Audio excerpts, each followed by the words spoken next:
Donc, dans cette vidéo, je vais vous donner un aperçu de la loi sur l'accès à l'information, une loi qui s'applique au gouvernement du Canada, à ses différents ministères, à des sociétés de la couronne et à diverses agences et organismes de juridiction fédérale.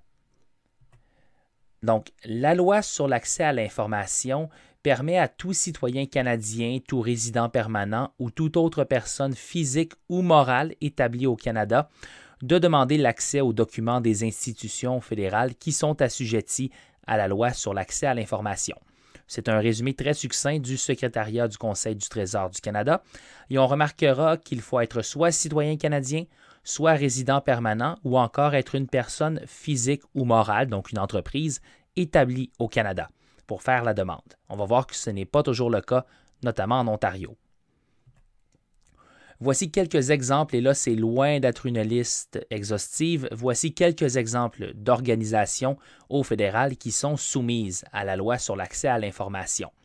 On a les ministères et départements d'État, donc, par exemple, le ministère du patrimoine canadien, le ministère des Pêches et des Océans, le ministère de la Défense nationale. Il y a également d'autres institutions fédérales, l'Agence spatiale canadienne, l'administration portuaire de Hamilton, l'Office des eaux du Nunavut, et il y en a des dizaines et des dizaines d'organisations comme celle-là.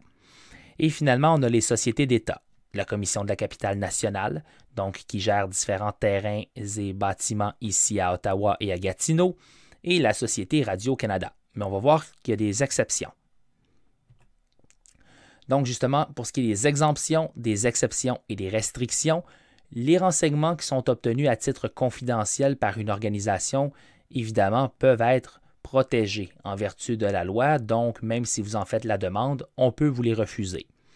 Tout ce qui touche les affaires fédéraux-provinciales, donc les relations entre le gouvernement fédéral et les provinces, ça également, c'est un motif de refus.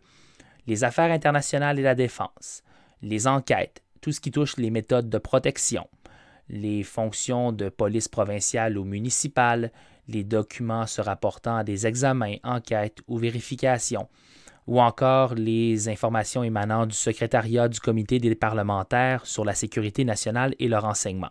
Donc, ce sont divers exemples là, de documents qui peuvent être retenus. Donc, l'organisme auquel vous faites la demande peut vous refuser les documents en vertu de ces motifs.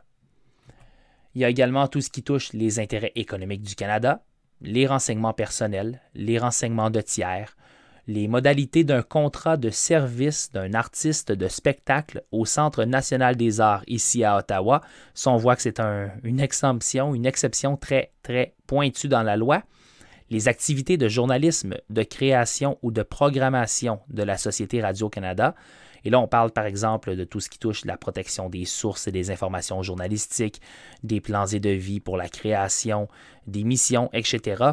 Il y a quand même des documents de nature financière, par exemple, qui peuvent être demandés.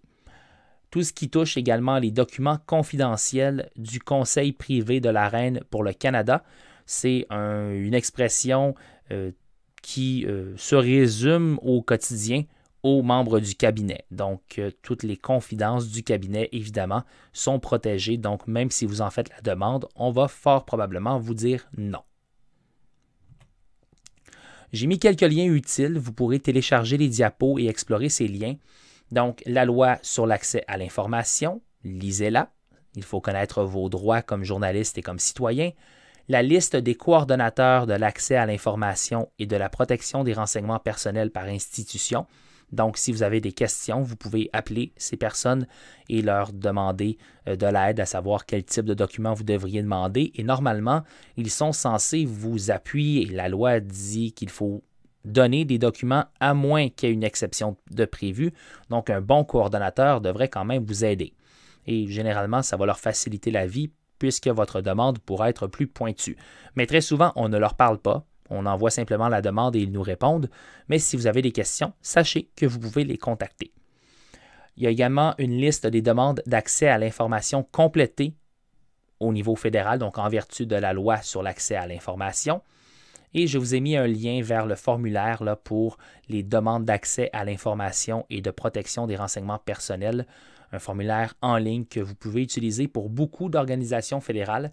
sachez qu'il y a encore des organisations quand même que vous devrez contacter par courriel ou par la poste, mais il y en a des gros ministères, par exemple le Patrimoine canadien, la Défense, si je ne m'abuse, sont tous disponibles à travers ce formulaire en ligne.